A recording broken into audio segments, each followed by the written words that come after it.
My dear brothers and sisters, I do not know if you observed that our first reading and our gospel this Sunday both talk about poor widows. And what a miserable condition. Poor widows. Balo na, dukha pa. But what is amazing about these two poor widows in our first reading and our gospel was that in their poverty, they were able to give everything they had. Walang-wala na, pero naibigay pa nila yung kokonti na meron sila. Let us go back at the stories. In our first reading, the prophet Elijah encountered a widow at Zarephath. And the prophet Elijah said to the widow, "Please bring me something to drink, a cup full of water." Pengi naman ang maiinom. At nung aalis na itong balo, humabol si prophet Elijah at sabi niya, "Please bring along a bit of bread." Parang sinabi ni Prophet Elijah, bibigyan mo na rin lang naman ako ng panulak, sabayan mo na ng itutulak. And that led the widow to say, "I have nothing. In fact, I have only a handful of flour in my jar and a little oil in my jug." Actually, she said to the prophet, "I'm going to bake a bread for me and my son, and after that we will die because we have no more food left." She had all the reasons not to give anything to the prophet. But Elijah said, "Just do what I say. Gawin mo lang, gawin mo lang. Because the promise of the Lord is this: the jar of flour will not go empty. The jug of oil will not run dry."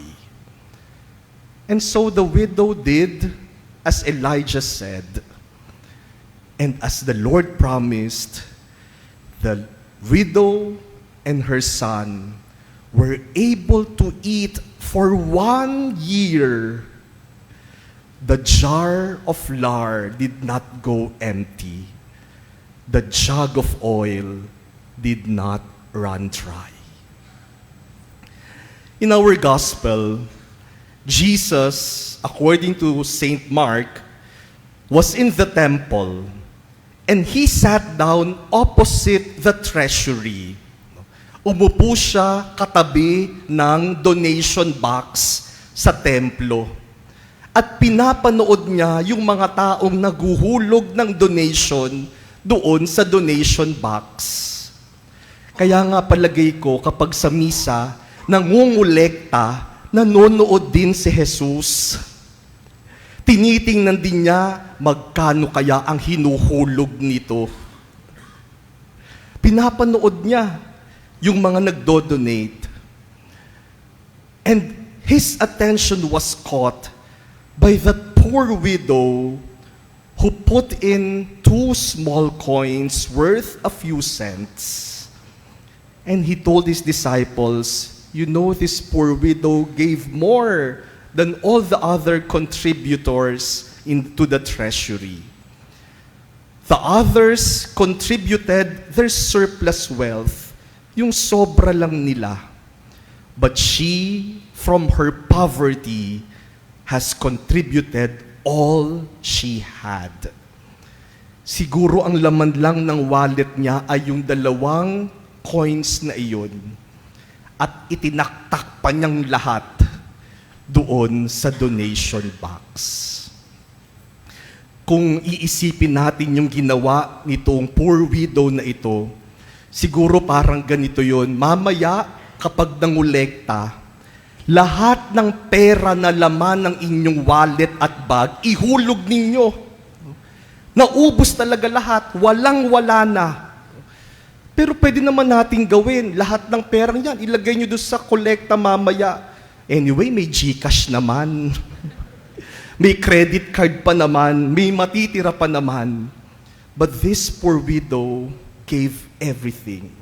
After that, she had nothing left for herself.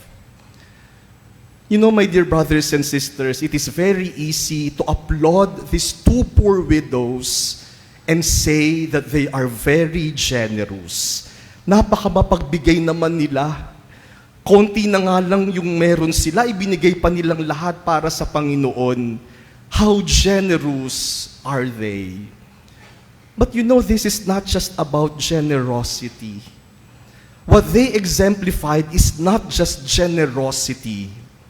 It is something more than generosity. By their generosity, these two poor widows expressed their deep and complete trust in the Lord. It is not just about generosity, kasi madali namang magbigay. It is about their total trust in God. They trust the Lord so much that they could give everything for the Lord. They believed that if God loves them, that if God will take care of them, if God will not abandon or forsake them, why be selfish? Why hoard? Why keep something for myself? Why not give everything?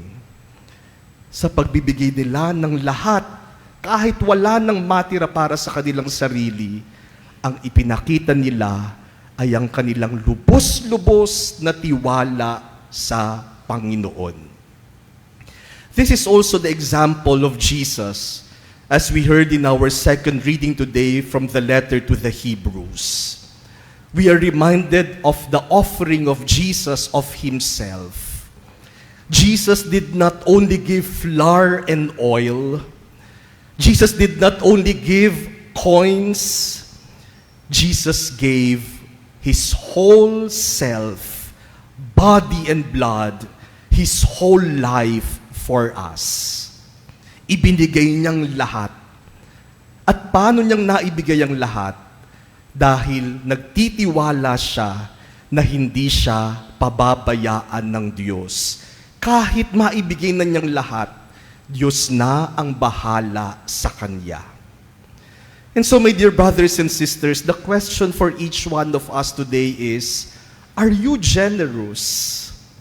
Or maybe the more appropriate question to ask is, do you trust God? Do you really, really trust God? May tiwala ba talaga tayo sa Panginoon? Because many times we refuse to give not because we have nothing to give, but because we are afraid that there will be nothing left for us after we gave. Iniisip natin, pag nagbigay ako, ano naman ang matitira sa akin? Kapag binigay kong lahat, paano naman ako? Paano naman yung pamilya ko? Kaya hindi tayo nagbibigay kasi nagkukulang tayo sa tiwala sa Diyos. Do we really trust God?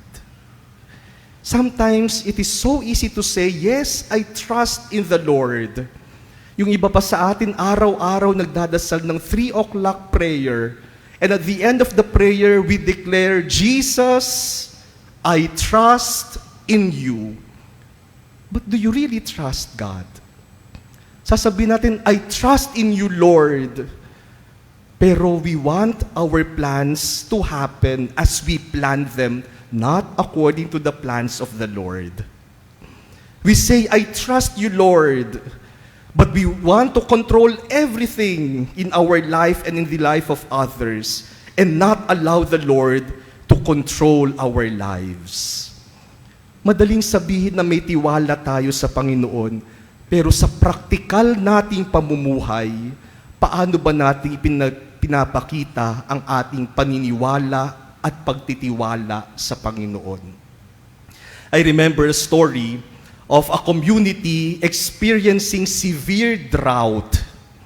Yung kanilang bayan, ang tagal nang hindi inuulan, kaya naghihirap na yung community. And so the priest said, let us dedicate one day in order to pray for rain. Isang araw tayo magdadasal para sa ulan. A day of prayer and fasting for rain. And so that day came. Many people attended that prayer rally. They all came to pray for rain.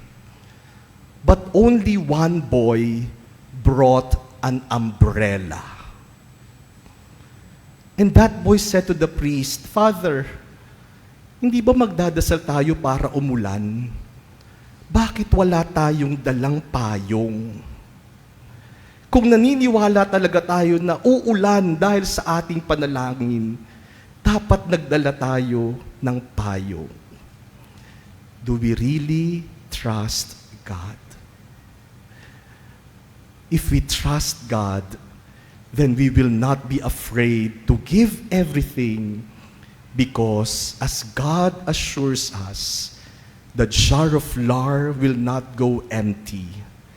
The jug of wine, of oil, will not run dry. Magtiwala ka lang sa Diyos at hindi ka mauubusan. Hindi ka nga kukulangin. And we are not just talking of money. We are talking of many other things that we can give to the Lord. You know, last Wednesday, I had a rather busy schedule. Punong-puno yung schedule ko nung Wednesday. Meron akong 9 o'clock talk sa mga pari ng Mindoro doon sa retreat house sa Angono, Rizal. And then, I have a 12 noon meeting at the Arzobispado de Manila in Intramuros. And then another meeting at 2:30, and then another meeting at 5 o'clock. So 3 meetings that afternoon. Kaya Tuesday night pa lang, bago ako matulog, nung iniisip ko na yung schedule ko ng Wednesday, parang napapagod na ako. Parang iniisip ko pa lang yung mangyayari kinabukasan, parang gusto kong magdahilan na lang na may sakit ako kaya hindi ako makakapunta sa mga schedules. Iniisip ko baka pwede kong sabihing not feeling well. Kaya sabi ko, paano ko kayang masosurvive yung araw na yun? Iniisip ko, siguro pagdating ng gabi, wala na, bagsak na, pagod na. And so Wednesday came, in the morning when I woke up, I prayed to the Lord. I said, "Lord, I will have a very difficult day today. Bahala ka na. Ang hinihingi ko na lang, makasurvive ako hanggang sa last schedule ko." And so 7 o'clock in the morning, from Makati, I was traveling to Angono, Rizal. It took me around 1 hour and 40 minutes to reach the retreat house. At 9 o'clock in the morning, I gave a talk to the priests until 10:30. After my talk, I had to rush to Intramuros for my 12 noon meeting, and then another meeting at 2:30, and then another meeting at 5 o'clock. The last meeting ended around 6:45, and from Intramuros, we drove back to Makati. I reached Makati almost 9 o'clock in the evening. When I entered my room, pinakiramdaman ko yung sarili ko. Tapos pakiramdam ko, kaya ko pang gumawa ng ilang trabahong kailangan kong tapusin. And so I sat in front of the computer and did some work. And I was surprised that I was able to finish almost everything that I needed to do for the next 2 days. Natapos ko pa. Kaya nung matapos kong lahat, sabi ko sa sarili ko, akala ko mapapagod ako ngayong maghapong ito. Salamat sa Diyos, hindi naman pala ako masyadong pagod. And I was very thankful to the Lord because the jar of my energy did not go empty. The jug of my strength did not run dry. Bala ko pa nga mag-jogging nung gabing yun eh. My dear brothers and sisters, generosity catches the attention of Jesus because when we are generous, it shows that we trust the Lord. And when Jesus notices our generosity rooted in our trust in God, God will even more be generous to us. And so trust in God and be generous. Trust in God and give everything. And God will see to it that your jar will not go empty. Your jug will not run dry.